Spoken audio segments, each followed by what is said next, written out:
It's Thursday, December 24th, 2015, and let's talk about what happened this week over at xdadevelopers.com.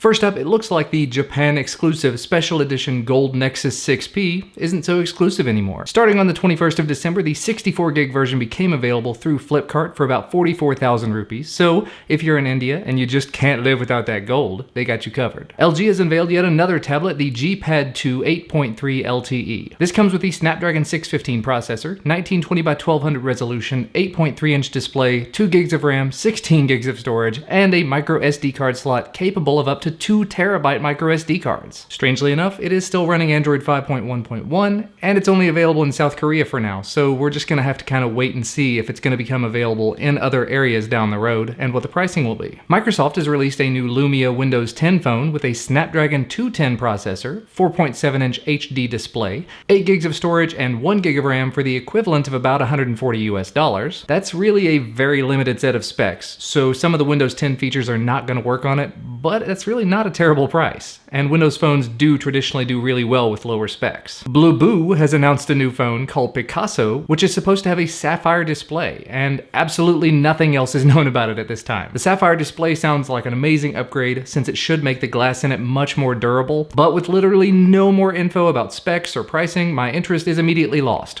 Moving on. Since Razer bought OUYA not too long ago, we've been kind of wondering what was going to happen with it. This week, they announced that they're relaunching the OUYA store, rebranded as Cortex, and it's going to be available to people who own the Forge TV device. To go along with that, according to a comment on the XDA article, OUYA owners are going to be eligible for a $50 discount toward the purchase of a Forge TV controller bundle, which comes in at around $100 after that discount. And all of the users are going to get a $10 credit to the Cortex store. I was kind of curious about the Forge TV when I saw it at CES this past year, but these updates to it now make it a little bit more interesting. After Nvidia released their sneak peek of Marshmallow on the Shield K1 tablet last week, unsurprisingly, that update has become available as of this week. Not only that, it comes with a bundled copy of Fallout Shelter from Bethesda and some new wallpapers. And to address my obvious concerns as an original Shield tablet owner, Nvidia has said that they're going to be working on the update for the original tablet, and they should have more news early in the new year. So if you do have that K1 tablet, mash that update button and let us know how it goes. If you're an owner of the Asus Zenfone 2 Laser, you're in luck, as Asus has now provided an official method to unlock the bootloader. This is specifically just for the ZE551KL model, but it's possible that other models are going to show up in time, so hopefully this is going to spur more development on that device. Just be on the lookout in the forums. According to a forum member, Motorola has started pushing out Marshmallow to the 2014 Moto X Pure Edition, so if you've got that device, make sure that you're not rooted, that you're on a stock build, and hopefully you'll receive it soon as well. Also watch the forum, there will probably be a copy of it available there eventually. Apparently there was a leaked build of Android 6 for the Sprint LG G4 previously, and as of this week, Sprint has confirmed that that is actually the official release build, meaning that they're going to be the first US carrier to actually roll Marshmallow out to the G4. The top file for that is available on the forum if you'd like to go ahead and check it out and flash it to your device instead of waiting for the OTA. HTC has started rolling out Android 6.01 for the A9 and 6.0 for the M9, so be on the lookout for those updates. OnePlus started rolling out an OTA to the OnePlus 2, bringing it to version 2.2.0, mainly just including bug fixes and a few new features. Samsung is looking for some people in the UK and South Korea to beta test Marshmallow on the Galaxy S6 and S6 Edge. Note, this is only targeting certain carriers, but if you've got one of those devices and you're on one of those carriers and you're interested, check out the portal post for more details. According to an interview with the CEO of Cyanogen Inc., there are at least 6 OEMs that are going to be launching CyanogenOS powered devices in India in the next year, so I'm sure we'll be curious to see how that turns out. But speaking of Cyanogen, the Nexus 4 and the Galaxy S4 Mini 3G and LTE models received official nightly builds of Cyanogen Mod 13 this week. The Sony Xperia S received a port of Android 6.01 straight from AOSP thanks to XDA senior member Bill Chen 1977. An unofficial build of CM13 was released for the Euphoria by XDA senior member The Strix, with full GPL compliant sources available on GitHub. An unofficial build of CM12.1 was released for the Samsung Galaxy A3, specifically the